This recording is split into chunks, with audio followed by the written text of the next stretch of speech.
Hello and welcome to today's session on probability distribution. I am Dr. Maruf Ahmed Mir, PhD in Financial Markets and MBA in Finance and Accounts from AMU Aligarh.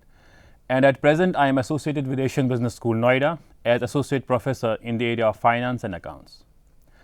Dear students, let's start with understanding probability.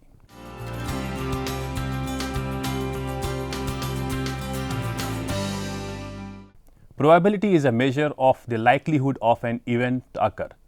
Many events cannot be predicted with total certainty.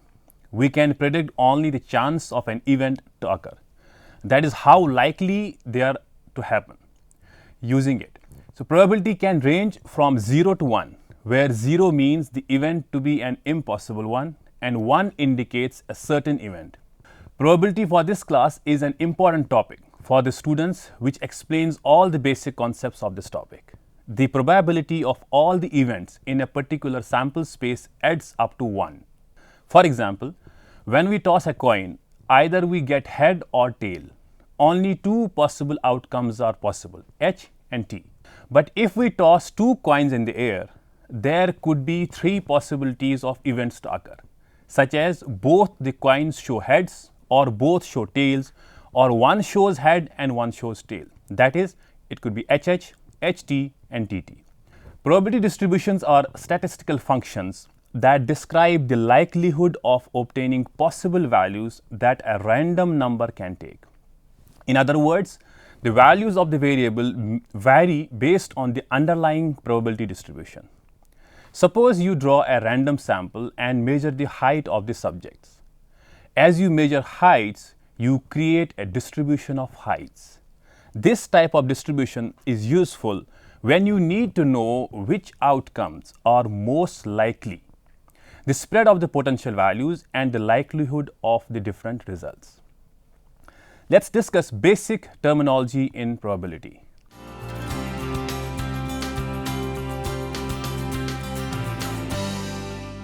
Number 1, an event. In probability theory, an event is one or more of the possible outcomes of doing something.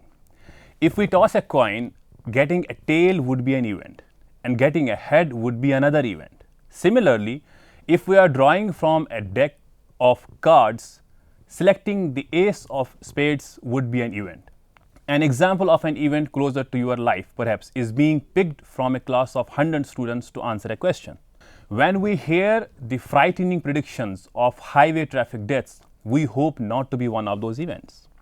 Second, an experiment.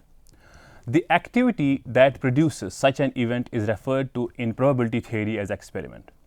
Using this formal language, we would ask the question, in a coin toss experiment, what is the probability of the event head?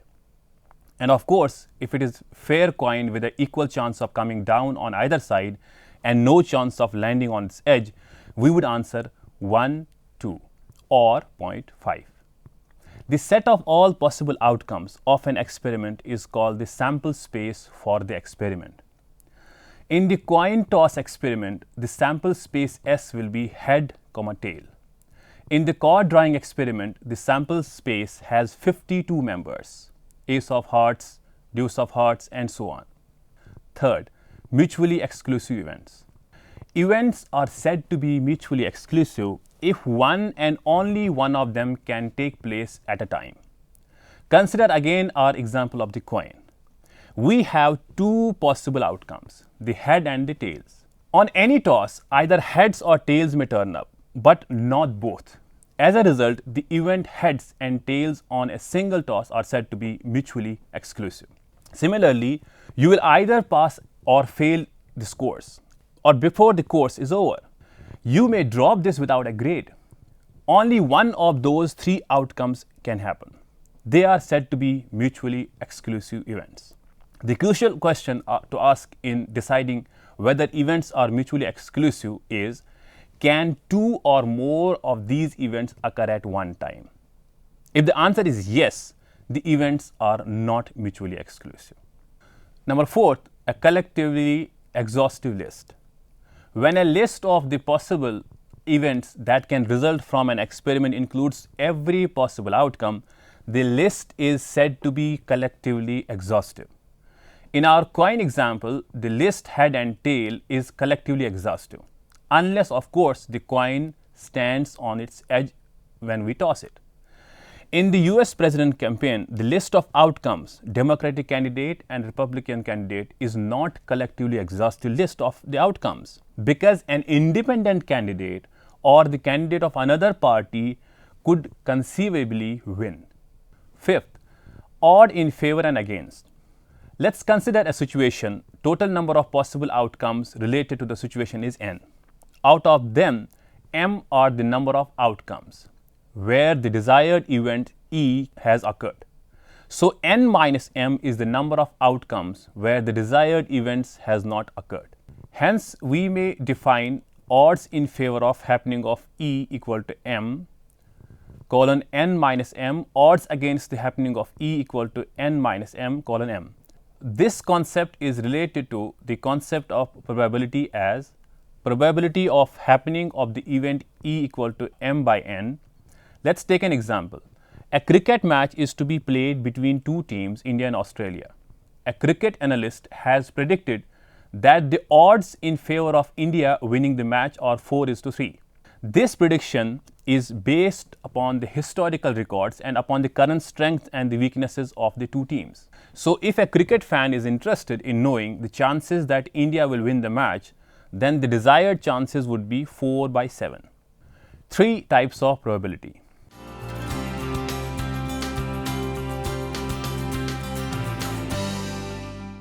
There are 3 basic ways of classifying probability.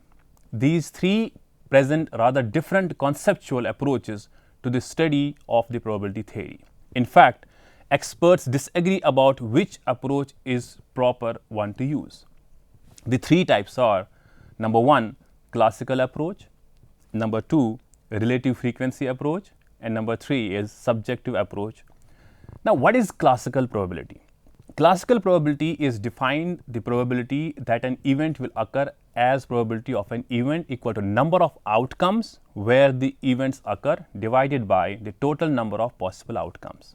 It must be emphasized that in order for the mentioned definition to be valid, each of the possible outcomes must be equally likely. This is rather complex way of defining something that may seem intuitively obvious to us. But we can use this to write our coin toss and dice rolling example in the symbolic form. First, we would state the question: what is the probability of getting a head on one toss? The answer will be 50%. That is 1/2 of the total outcomes are 2.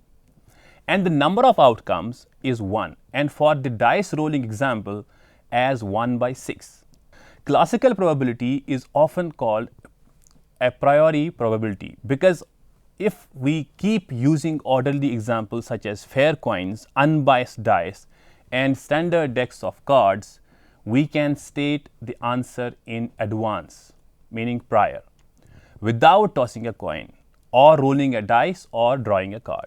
We do not have to perform the experiments to make our probability statements about fair coins, be it standard decks, card decks, and unbiased dice. Instead, we can make statements based on logical reasoning before an experiment can place. Shortcomings of the classical approach.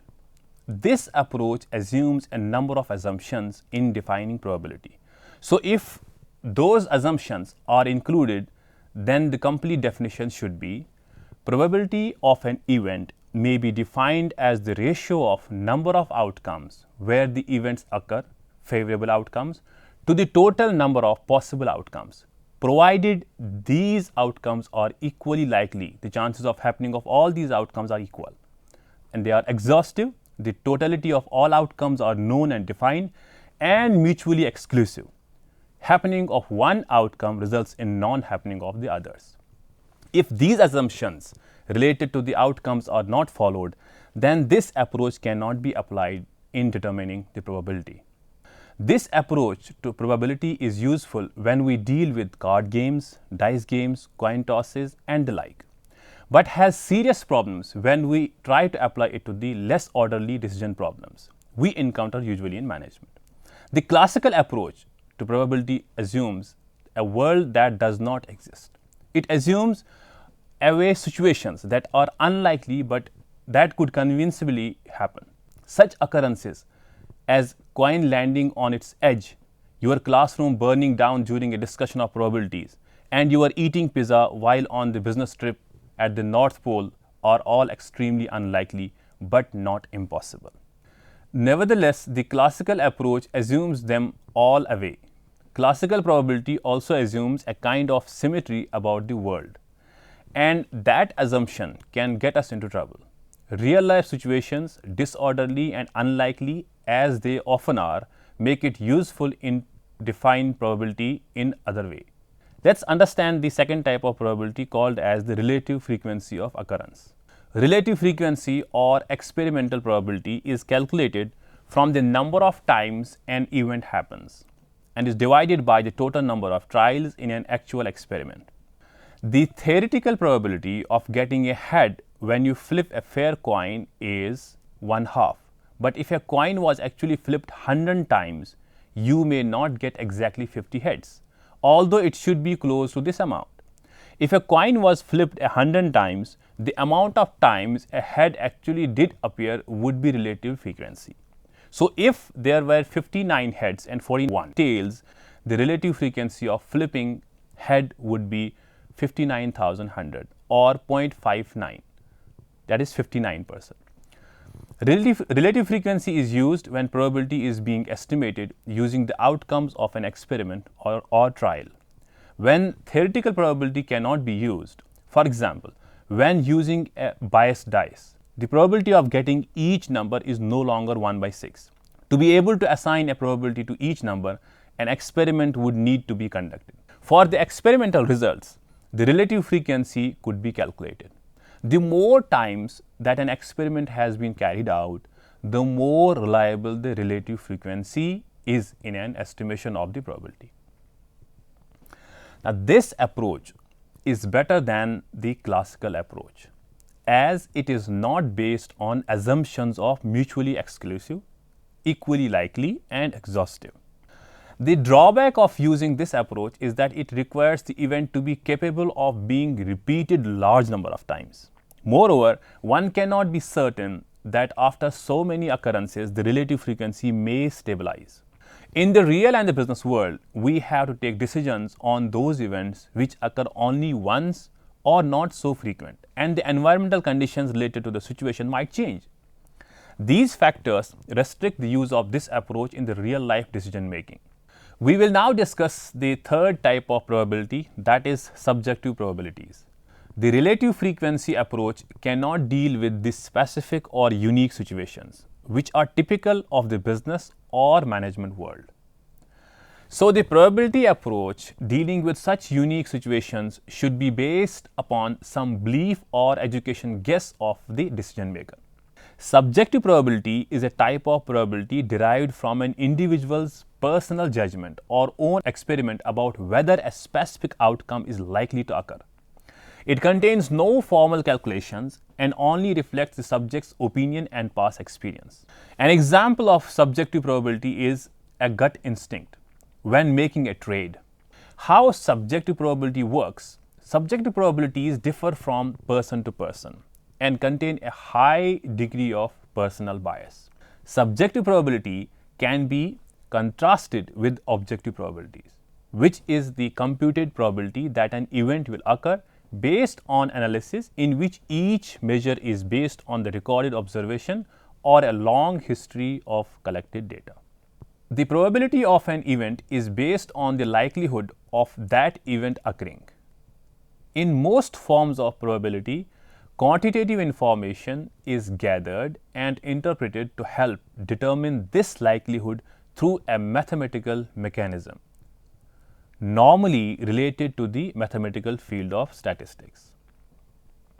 The percentage chance of a flipped coin landing on heads or tails can be interpreted as a probability, expressed as a 50% chances that it will land heads up and a 50% chances that it will land tails up. Subjective probability, on the other hand, is highly flexible, even in terms of one individual's belief. When an individual may believe the chance of a specific event occurring is 25%, they could have a different belief when given a specific range from which it is to choose, such as 25% to 30%. So, this can occur even if no additional hard data is behind the change. Subjective probability can be affected by a variety of personal beliefs held by the individual. Now, these could relate it back to the upbringing as well as other events the person has witnessed throughout his life. Even if the individual's belief can be rationally explained, it does not make the prediction an actual fact. It is often based on how each individual interprets the information presented to him. Example of subjective probability. An example of subjective probability is asking New York Yankee fans before the baseball season starts about the chance of New York winning the World Series. While there is no absolute mathematical proof behind the answer to the example, fans might still reply in actual percentage terms, such as the Yankees have 25% chance of winning the World Series. In another scenario, consider a person who is asking to predict the percentage chances of whether a flipped coin will land with heads or tails up. His initial response may be mathematically true 50%. If 10 coins flips occur, all resulting in the coin landing tails up, the person may change his percentage chance to a number other than 50%, such as saying the chance of it landing tails up to 75%. Even knowing that the new prediction is mathematically inaccurate, the individual's personal experience of the previous 10 coin flips has created a situation in which he chooses to use subjective probability. Now, probability rules.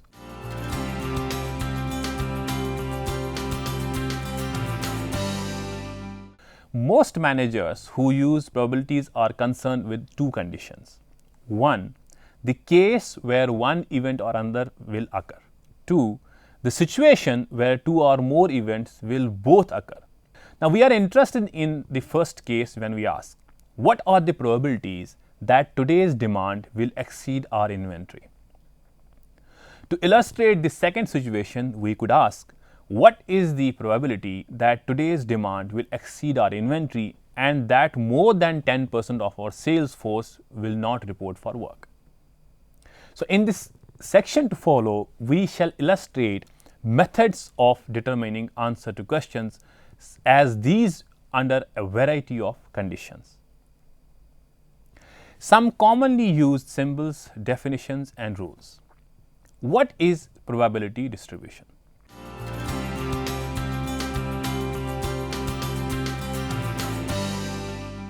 Students, we have just understood the basics of probability and now let's try to understand the probability distribution. A probability distribution is a statistical function that describes all the possible values and likelihoods that a random variable can take within a given range. This range will be bounded between the minimum and maximum possible values, but precisely where the possible value is likely to be plotted on the probability distribution depends on a number of factors. These factors include the distribution's mean, that is average, standard deviation, skewness and kurtosis. Now, how probability distributions work? Perhaps the most common probability distribution is the normal distribution or a bell curve. Although several distributions exist, they are commonly used. Typically, the data generating process of some phenomenon will dictate its probability distribution. This process is called as the probability density function. Probability distributions can also be used to create cumulative distribution functions, CDFs, which adds up the probability of occurrences cumulatively and will always start at 0 and end at 100%. Academics, financial analysts, and fund managers alike may determine a particular stock's probability distribution to evaluate the possible expected returns that the stock may yield in the future. The stock's history of returns, which can be measured from any time interval, will likely be composed of only a fraction of stock's returns, which will subject the analysis to sampling error. By increasing the sample size, this error may be dramatically reduced. There are many different classifications of probability distributions. Some of them include the normal distribution, chi-square distribution, binomial distribution, and Poisson distribution. The different probability distributions serve different purposes and represent different data generation processes. The binomial distribution, for example, evaluates the probability of an event occurring several times over a given number of trials and given the event's probability in each trial, and may be generated by keeping track of how many free throws a basketball player makes in a game, where 1 is a basket and 0 is a miss. Another typical example would be to use a fair coin and figuring the probability of that coin coming up heads in 10 straight flips. A binomial distribution is discrete as opposed to the continuous, where only 1 or 0 is a valid response. The most commonly used distribution is the normal distribution, which is used frequently in finance, investing, science, and engineering. The normal distribution is fully characterized by its mean and standard deviation, meaning the distribution is not skewed and does not exhibit kurtosis. This makes the distribution symmetric and it is depicted as the bell-shaped curve when plotted. A normal distribution is defined by a mean average of 0 and a standard deviation of 1, with a skew of 0 and kurtosis equal to 3. In a normal distribution, approximately 68% of the data collected will fall within plus minus 1 standard deviation of the mean, approximately 95% within plus minus 2 standard deviations, and 99.7% within 3 standard deviations. Unlike the binomial distribution, the normal distribution is continuous, meaning that all possible values are represented as opposed to just 0 and 1 with nothing in between.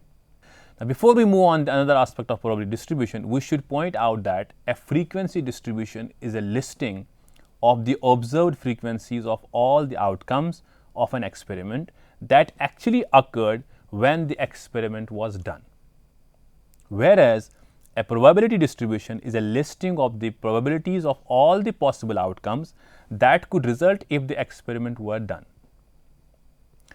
That is all for today. Hope you have understood. So, we will meet in the next episode with a new topic. Till then, take care and goodbye.